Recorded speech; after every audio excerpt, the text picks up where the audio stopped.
Hello, good afternoon or good morning, wherever you are. Welcome to Communication and Culture Challenges in a Hybrid Workplace with Mariana Strategies.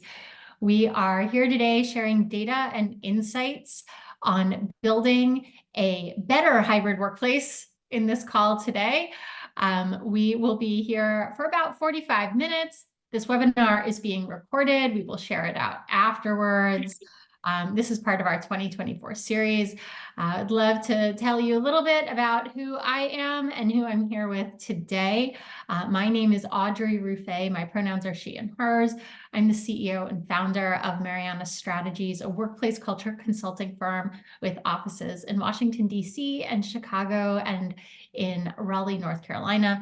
And the focus of our work is on helping people build and sustain inclusive workplace cultures that are effective workplace cultures. I've been doing this work since 2017, and I am here today with my colleague, Dr. Swati Srivastava. Hello, everyone. I'm Swati Srivastava. I'm a social psychologist, and I am an organizational consultant with Mariana Strategies. My focus is to ensure that all of the work that we do is grounded in social science research. And I am very happy to be here with you all today to talk about some of these culture challenges that happen in the hybrid workplace. Great. Thank you so much. So today we are obviously talking about those hybrid challenges, but this is part of our 2024 webinar series where we'll be talking about what we're hearing from you all and what we're hearing from our clients as the issues that we're facing in 2024. Some of these are very familiar, some of these are newer issues, and the things that we're looking at are really informed by what matters to you. So here's what's on the agenda, and then I am going to ask you a question. So something that we're hearing a lot about right now is when leaders need to really lean in to their diversity, equity, inclusion work, and when it's important to take a step back and how to navigate that dance. And this is an issue that is being faced by a lot of our clients and in workplaces all around.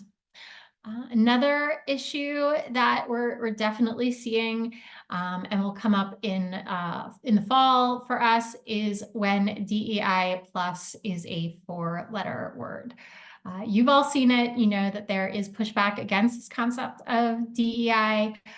Recently, Florida institutions removed all DEI positions from universities. They no longer exist in the Florida public university system. And what does that mean? What does it mean to get back to basics when it comes to equity, inclusion, and diversity, and why this is really crucial work? The last webinar we have on the agenda for this year is navigating generational differences. A perennial issue as generations shift and priorities shift, and being able to collaborate in the workplace is always important. So these are some of the things that we'll be looking at this year, but we'd also like to be able to ask you, what are you seeing? So these are the questions that we've heard so far, but just as people are trickling in, we'd love to hear from you. What are the workplace culture and professional development topics you're navigating this year? They may already be up here on the screen, but some of the topics may not be. So I want to give you a moment to answer this question in the poll before we jump into the hybrid challenge question.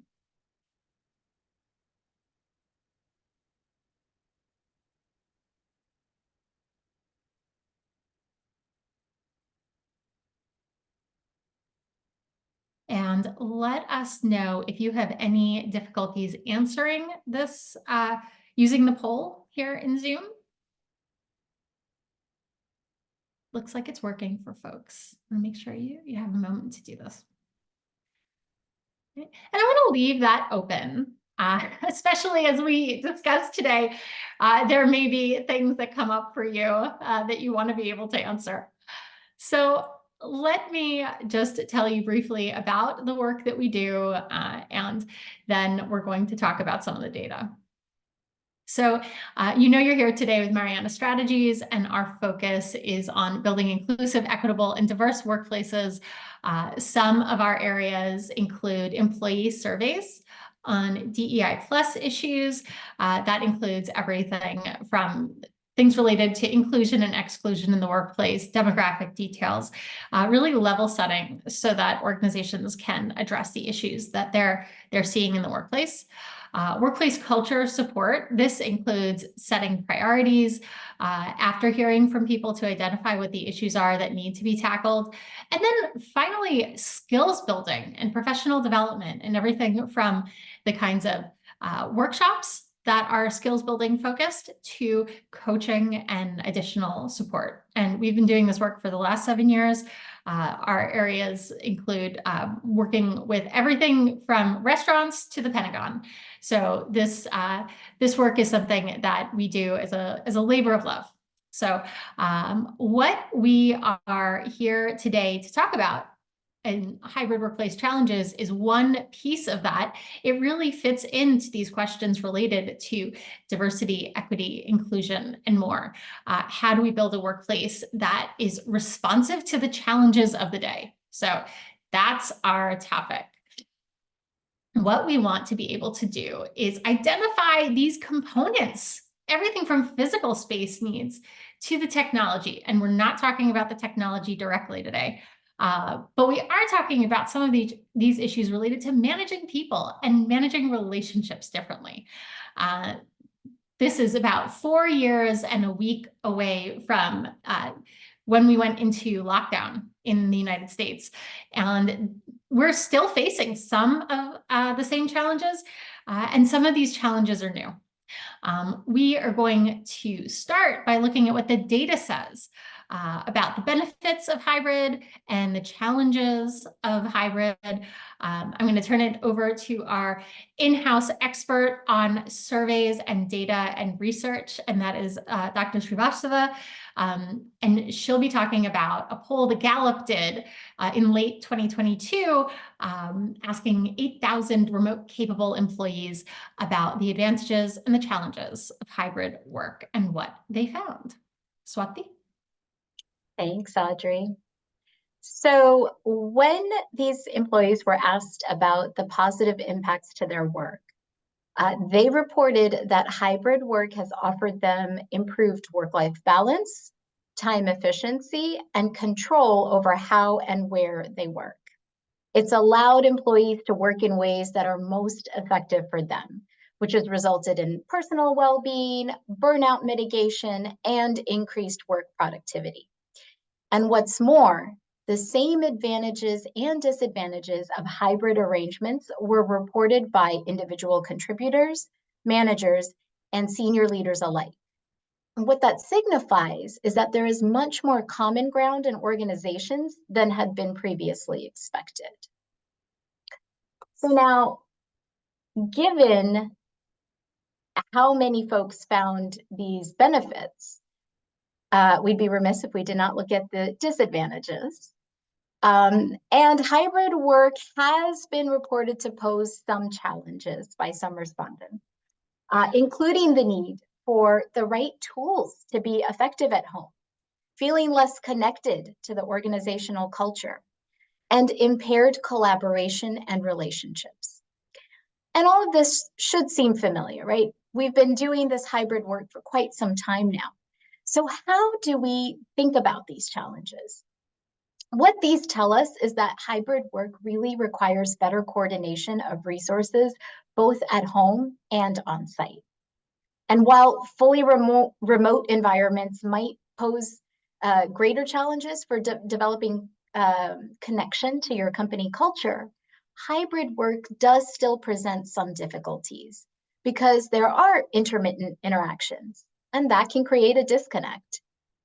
Similarly, teamwork and relationships are also challenged in new ways.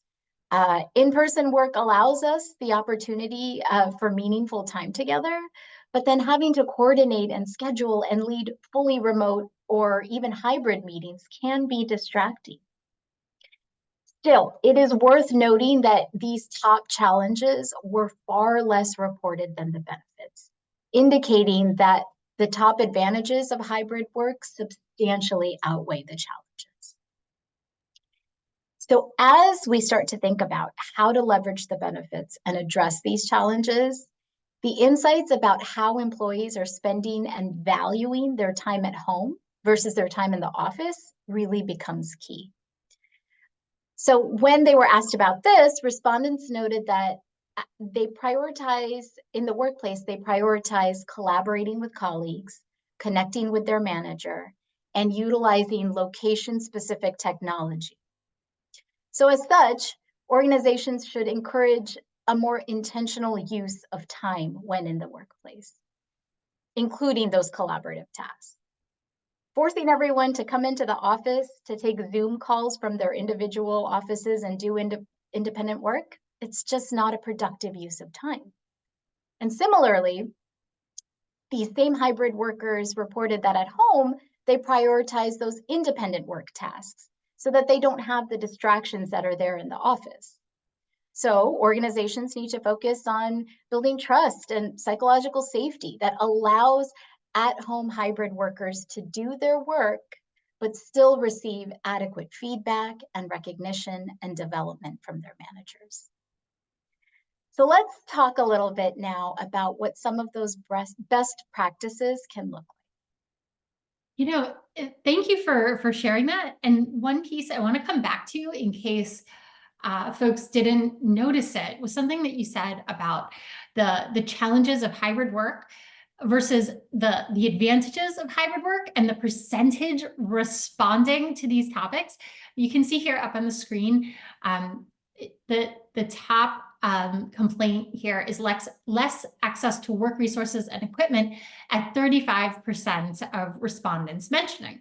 But when we look at what the advantages are, it's 70-odd% of respondents note the improved work-life balance that comes from hybrid. So nearly twice as many, or more than twice as many respondents indicating how valuable this flexibility or balance can be for them. So how do we lean into that? It comes to the question that we're seeing a lot of and why we're having this discussion today, which is what are the best practices? And the answer is there aren't any. It is evolving and it is going to be workplace specific, and it does mean work for you. For the folks who are here in this call, I know you're here because you're facing these challenges.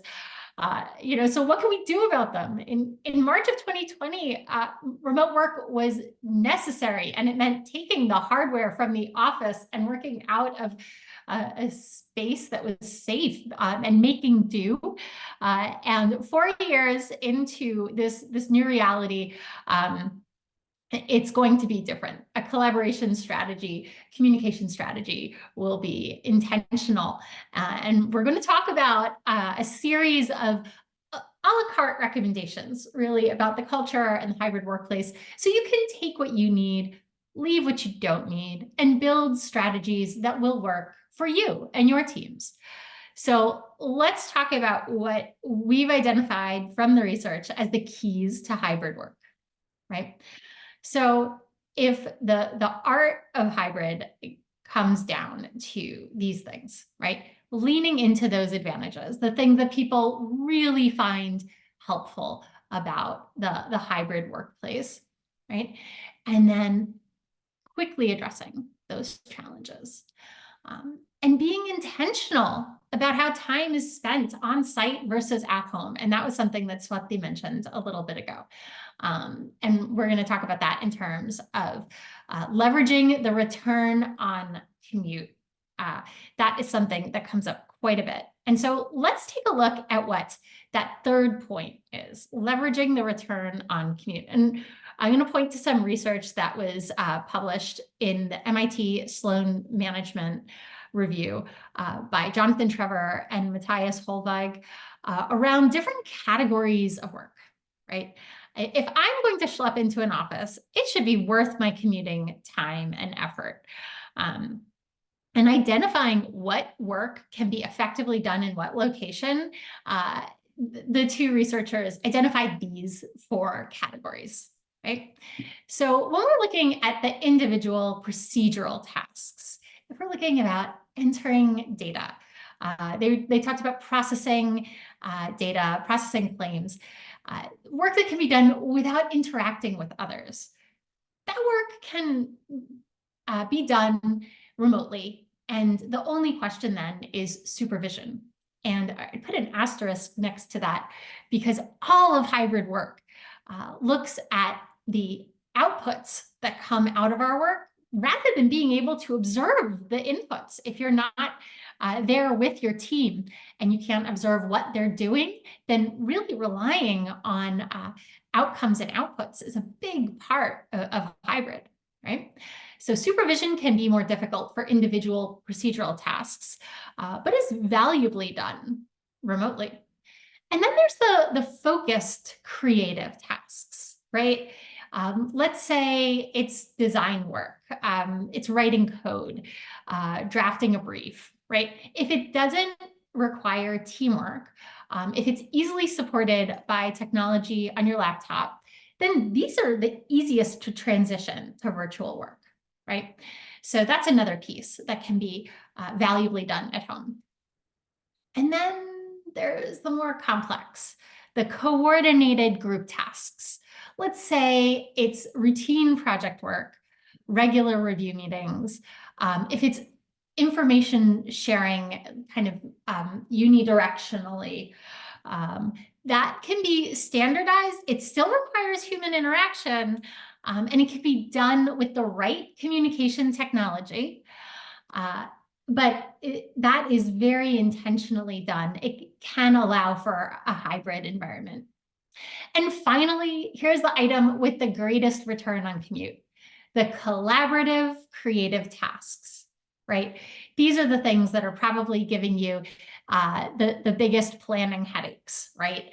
Creative problem solving, strategic planning, product development. These are social engagements, right? And they require elements of innovation that really benefit from that, all of the rich data that comes from being together in person, right? So the researchers spoke with managers in their study and found that this was where there were big potential negative consequences with culture and innovation.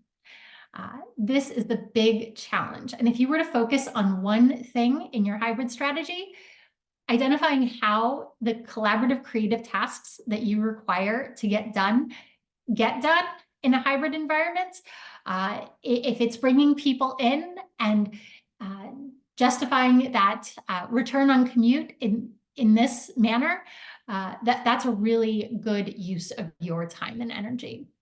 So matching task to location, right? Or which hill do you want to die on? This is the one I would recommend for looking at in greatest detail. And we have listed at the end of this webinar the resources and research that we rely on so that you can go back and hash through some of this with your own teams. Now, the next point when it comes to the keys for hybrid work, being proactive about addressing challenges, these are the challenges. In large part, putting to one side the strict IT technology components that you're going to also want to look at, right? These are the issues that seem to cause the greatest heartburn. How you communicate, whose voices are heard, and this does incorporate the technology we use and the norms around that technology. How we ensure that all voices are heard, right? Then there's the social connections, the relationships. They need to be nurtured for a sense of well-being as well as professional growth, right? If we're fully remote, if we're hybrid, then that presents challenges. as well. We can address them, but we have to face them and talk about them. Then there's the coordination, really boiling down to some of the more simple things. Who's in the loop on what? And once you start being in the loop on certain questions, then maybe you're more in the loop. And maybe if you're not, then you stay out of the loop. So that can come back to who's in the office, who's not. It has an impact on the conversations we have and that we don't have, and how fast or how slowly we coordinate. Then there's creative collaboration. That was that point I talked about a moment ago. The speed of collaboration is affected, the sparks that come with the insights that we experience in person. And then finally, culture, right? Our norms, our values in the workplace, our expectations. These are things that are easier to pick up in person, that we may not even realize we are absorbing, and much harder to identify and address remotely. I think we all know here it's harder to socialize new folks into a culture when it's done totally remotely. It's easier to lose sight of these things if they're not made explicit. So with these challenges, facing them is the best possible response. Right, so we've created here a handy dandy chart, a hybrid hotspot analysis based on the findings of Martine Haas. And we've linked to her research so that you can identify it and dig into it. You can use this with your teams to identify the challenges that you're facing and how to address them, right? So, and we'll send this to you also as a Word document, something easier to download and tackle. But looking at these questions, the way that you would go about this is saying, what are the issues that we're facing from those 5 categories? What is the biggest pain point? And give it a grade, right? Do we communicate effectively? And why do I feel the way I feel about that? Doing this chart in conjunction with your teams is the best way to identify how everyone's experience is occurring. Some people may spend more time in the office. Maybe some people are fully remote. And hearing from everyone will inform what the plan should be and what implementation looks like for these different questions.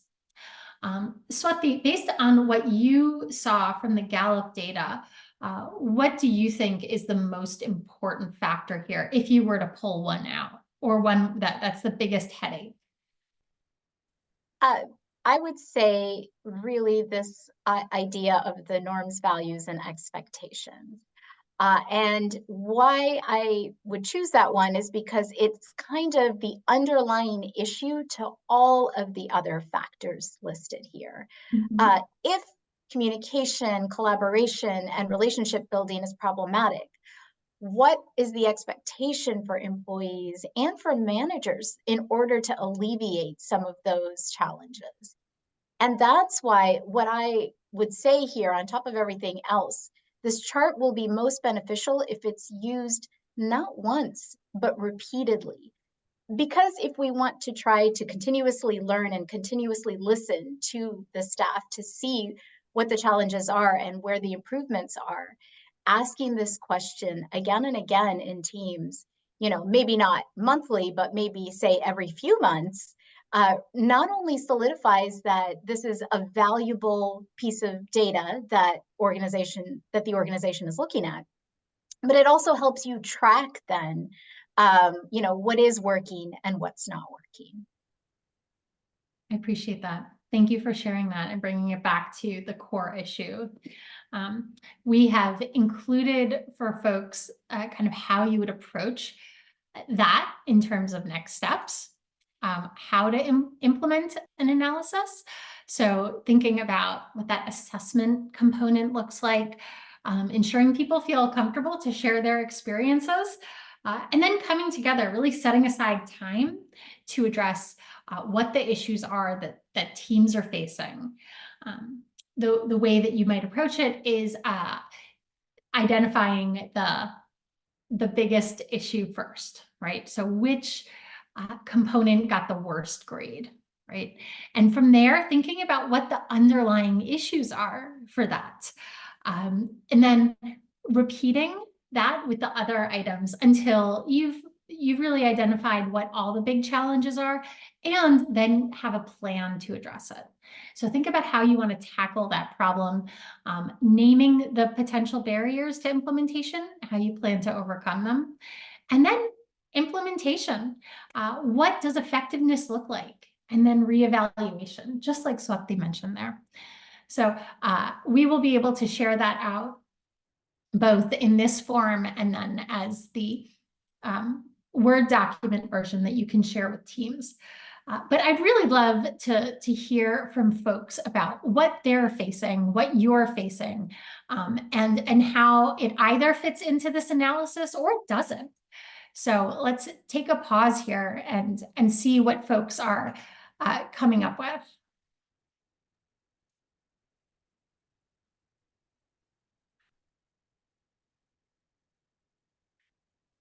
And yes, I got a message that someone needs to hop off. We will be sending this recording out afterwards to everyone who is here. I know people are double tasking, so that's very, that is par for the course.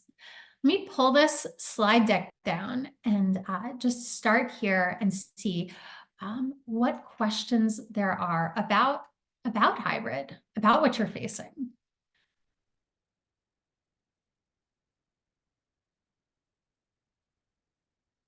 And you can feel free to put questions in the chat or just to unmute yourself.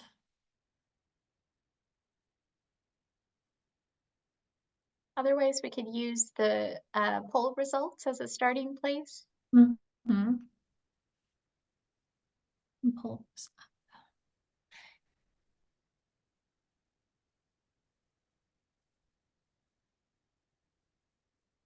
I know that one of the things that we've heard in real specificity, nitty gritty when it comes to those norms and values and expectations is that people are joining companies and becoming professionals in a hybrid environment in a way that some of us who are maybe older, more seasoned professionals started in person with an expectation that you would show up as a knowledge worker in the office 5 days a week. And now the expectations are quite different. And that can mean, what does professional seem like? How much of your life is exposed in the background on these, on all of the Zoom calls that we're on? So a few questions that I'm getting in the chat is, how do you mentor entry-level staff in a hybrid environment? I know that mentoring is a passion of Swati's, so I want to let you talk about that a little bit. Sure thing. Yeah. So what we find actually with not only building culture work, but building inclusion is that mentoring is one of the most effective ways to ensure that all employees, but certainly those who are newer to the organization and just newer professionals in general, is a very helpful and effective tool. What we recommend is making the entire process voluntary. Forced mentorship rarely works out well. And seeing if you can find ways to match people up to not only learn the ropes about the actual tasks that are being done, but things like insights as to how to develop within the organization, how to develop as an individual contributor, and how to develop as a professional. So sometimes these can look like things that are done internally. Sometimes it can be opportunities outside of the organization that help individuals receive the correct mentorship and development. But certainly asking what folks need and what they're looking for. And sometimes, you know, you do have to do a little nudging if there are things that you notice. You know, maybe you need people to become more polished in their presentation and making suggestions with that. Thanks, Swati. We've got a few more questions coming in. As mostly remote, we are very specific on the culture we want, a culture of empowerment, but how to create that is the big question. That's an excellent question. And I think something that would be helpful when it comes to building a culture of empowerment is, especially when it comes to areas of discretion that people are able to deploy in the workplace, is building trust and really being able to communicate what the expectations are in specific examples and how to pull that into practice for people in different scenarios. When do you need to lean in to seek advice or decision making? Or when do you expect people to be empowered to make those decisions on their own? And really thinking about the specific examples where that comes up, maybe in that hybrid context, and thinking about where you might have seen that in play when you were fully in person and how it's different now, and comparing those results. So I love that question. And then we got a three-part question here on some of the challenges about communication, how to do that effectively in a hybrid environment when it comes to timing and channels. So let's think about that when it comes to communication and being effective in a hybrid environment.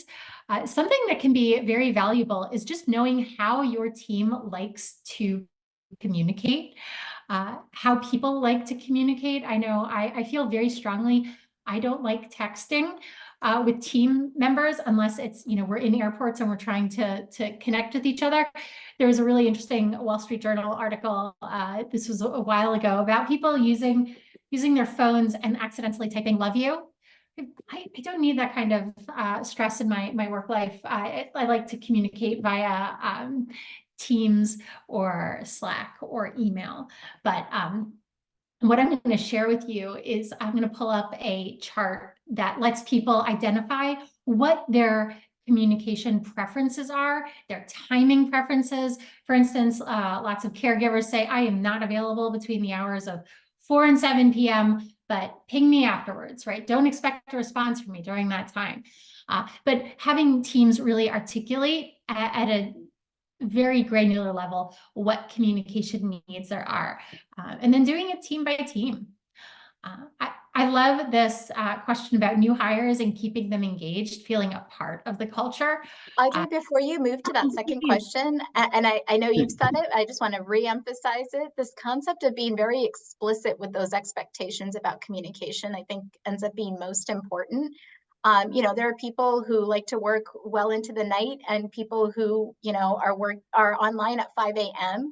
But this concept of whether or not I'm sending out a request at a certain time doesn't necessarily need to align with your work hours and expectations. Being explicit about that is very, very helpful, or else you might find people who are like morning people all of a sudden feeling like, oh no, my boss just sent me something at 10 p.m. Do I need to respond to it? And so that explicit nature, that discussion of what the expectations are is really, really crucial. And taking that a step further, I know a few of the teams that are on this call today are spread across many time zones. And so this only really reinforces the need for articulating the taking of turns when it comes to holding all staff meetings that need to be late night for the team in Kenya one week, and then it's late night in the US the next week, and how that can really be effective as well. How about taking this question about new hires and engagement? That's something that really having a plan to spend some time in person can be very effective before being able to export those collaboration tools into the hybrid environment. That's just one way of tackling that. But ensuring also that managers are thinking about and highlighting that need for awareness of what used to just be taken for granted. right? That piece is a real challenge unless you're thinking about it intentionally, right? And finally, growing new talent and new management and skills development in a hybrid environment. Um, Thinking about those things that are no longer happening in person and exporting them into the professional development requirements is going to be a big strategy for moving forward, and it'll give a comparative advantage for the teams that are doing it, right? I know that you're thinking about it, and that can be very effective for moving forward. I want to share with you something that might be a little difficult to see, but the kind of chart that can be useful for teams identifying how they want to communicate, making sure you have the phone number, the email, which chat platform you use, the fastest way to find someone, what ASAP means to me, right? What is a response time? You learn by practice with people, but what are the expectations, right? What hours are you online? What hours are you offline? When can we find that best overlap for one-to-ones and meetings? And any important details about work styles. So this is something that we can share also for today when it comes to communication. But you can see we have these different, it's a different altitude, right, for looking at the various challenges that exist. Oh, Kate, I'm glad that you like it. Excellent. So let's hear if there are any other challenges or things that folks want to share.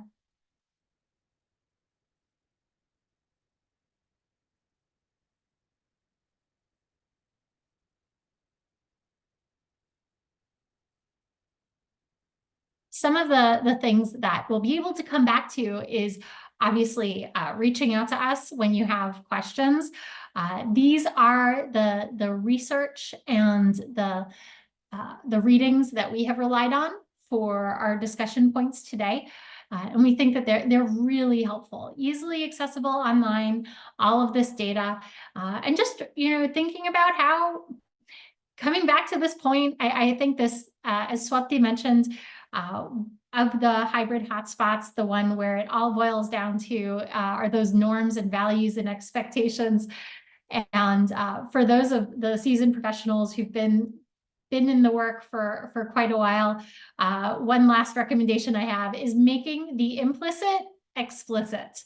One of the ways that we've seen challenges for folks is not realizing that they have something that is challenging to communicate with a team member, something that is open to interpretation, something that may even require multiple back and forth responses, something that's going to take up a lot of your time in the typing. And when we're doing that, we're looking for the communication method that gives us the most information.